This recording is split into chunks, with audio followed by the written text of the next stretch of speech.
For 2 years, a guy named Jordan Cernek taught high school English in the Argyle School District in Wisconsin, relatively rural school district. He signed up for a coaching gig, as many new teachers do, and as far as I could tell, his evaluations were fine.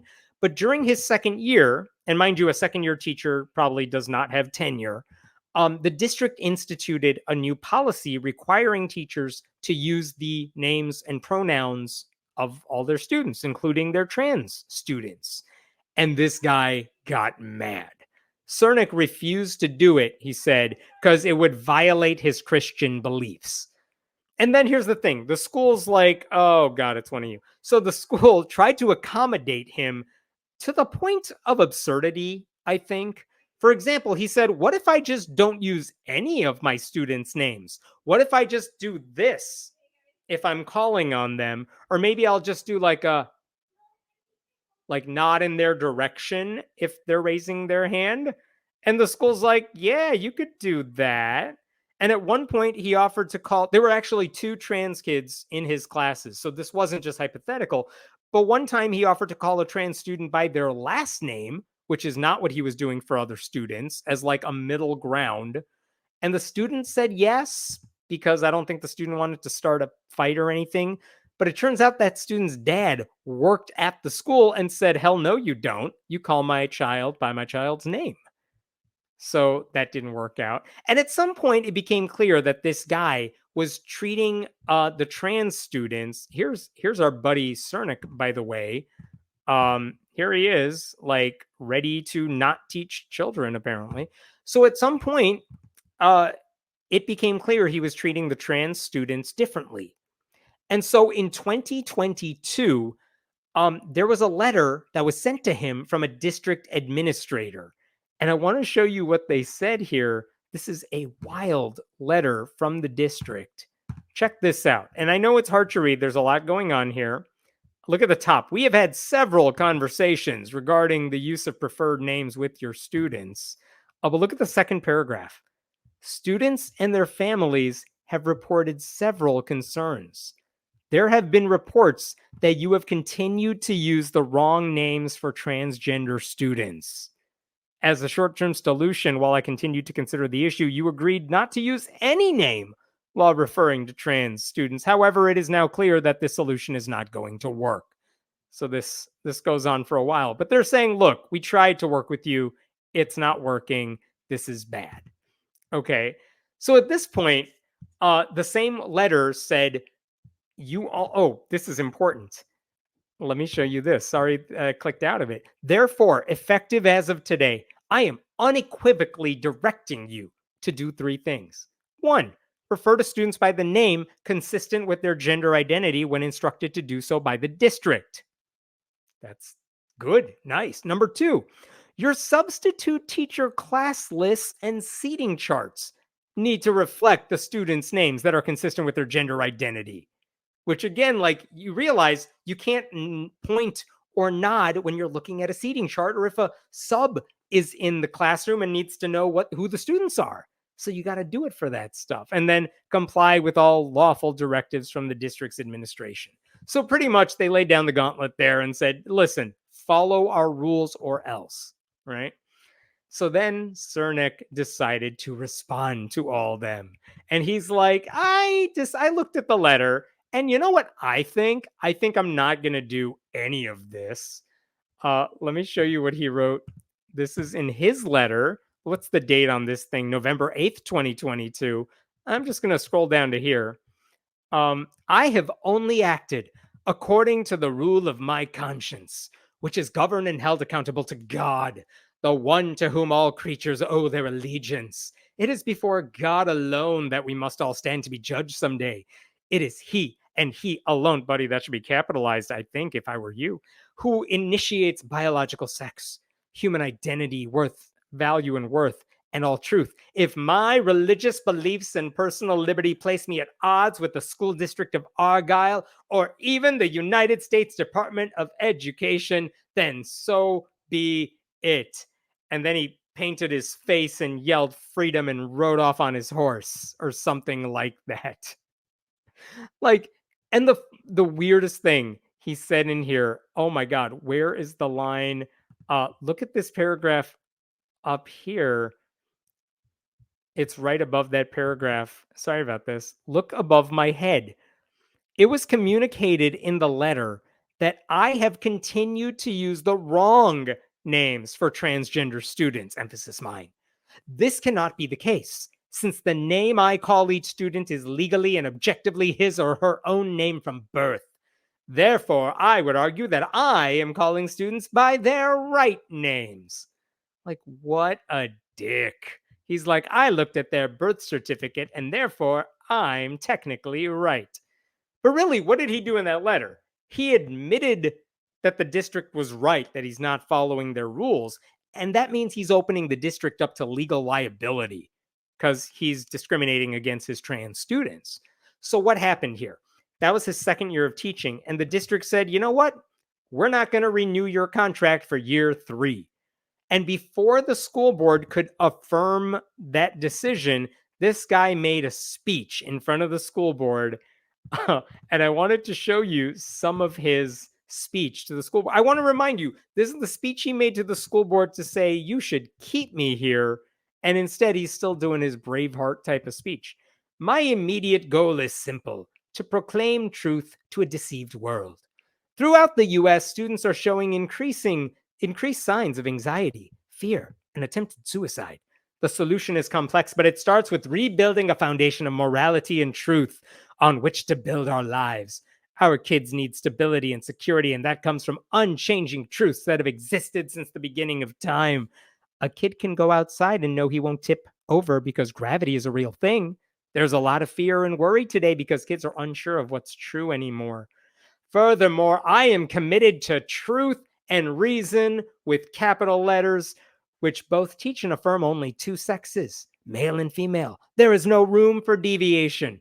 Our Creator made the world that way. He made each of us with worth, value, and dignity. To play along with the farce of gender identity, like many adults are doing today, is to lessen the dignity of each person. God didn't make any mistakes, buddy. Look in a mirror. And to say he did is confusing, lying, and undignifying. I desire that those I disagree with would stop seeking happiness and peace in their sexual identity and instead find hope and security in Jesus, the one who created them distinctly male and female, made for a relationship with him. And the board was like, sir, this is an Arby's. What the hell are you doing? And they were like, yeah, dog, we're getting rid of you because that didn't address any of our issues. And also, this guy just denied the existence of trans people. So, yeah, he didn't deserve to be working at a public school district. So, guess what's happening now? Because, again, all of that happened in like 2022, 2023. So now he's suing the school district. He's saying they forced me to violate my faith. And legally speaking, he said they fired him because of his sincerely held religious beliefs. Um, and this is what his lawsuit says. As they explain, he spoke to the school board and he said in number 46 here, if my religious beliefs and personal liberty place me at odds, blah, blah, blah, so be it. Well, they said, yeah, it's placing you at odds with us, and they fired him. And clearly he is not content. So be it, my ass. Okay, you clearly care. So again, look, it's completely irrelevant that this guy has a faith-based reason to belittle trans kids. If you can't respect your students by calling them by their names, why are you a teacher? Like, his form of hate, it might be fine in his Christian church. You expect it in certain Christian churches, but public schools have a responsibility to be an inclusive space where all students feel safe and wanted. And Cernek made it clear he could not treat trans kids like other students because he doesn't even think they're real. He thinks they're lying about it. He announced that in advance. So the school district had every right, if not a responsibility, to punish him for it. And again, they're not firing him because he's Christian. It's because of what he was doing. His refusal to follow the district's rules. If you're in like rural Wisconsin, how much you want to bet there are other Christians employed by the district? And how many of them probably disagree with the district's position on LGBTQ inclusivity? But it doesn't matter because they chose to work in a public school district, so they're obligated to follow the district's rules. This guy, on the other hand, thinks being a Christian gives him the right to mistreat his students. It's no wonder that it took a right wing legal group, the Wisconsin Institute for Law and Liberty, to represent him. Because it's not like a legitimate legal group is going to get on his side here. Listen, no one was asking this guy to accept trans people. No one was even asking him to care about those trans students. All he had to do was call them by their name. He refused to do it. And again, being a Christian is not a legitimate excuse to treat public school students like shit.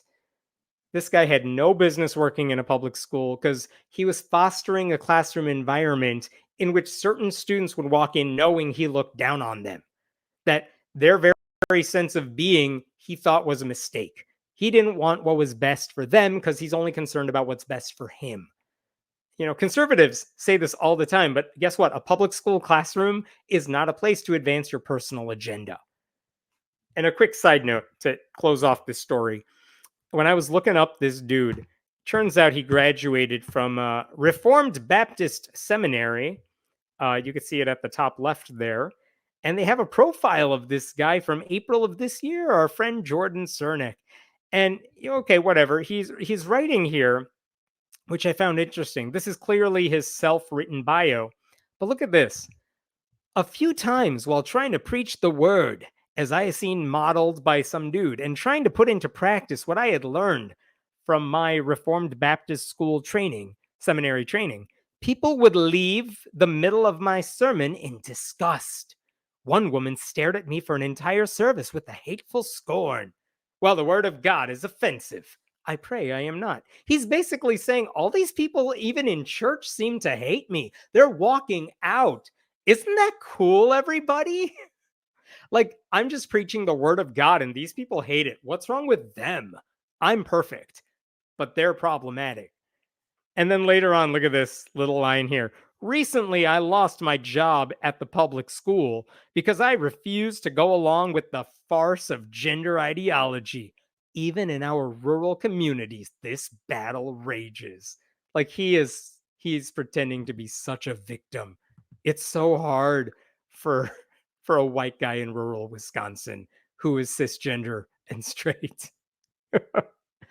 By the way, it says he's working for a local trucking company, so he has a job, and it also says he's serving as a pastor of an Illinois town that is right across the border of Kentucky. So he's working, he's fine.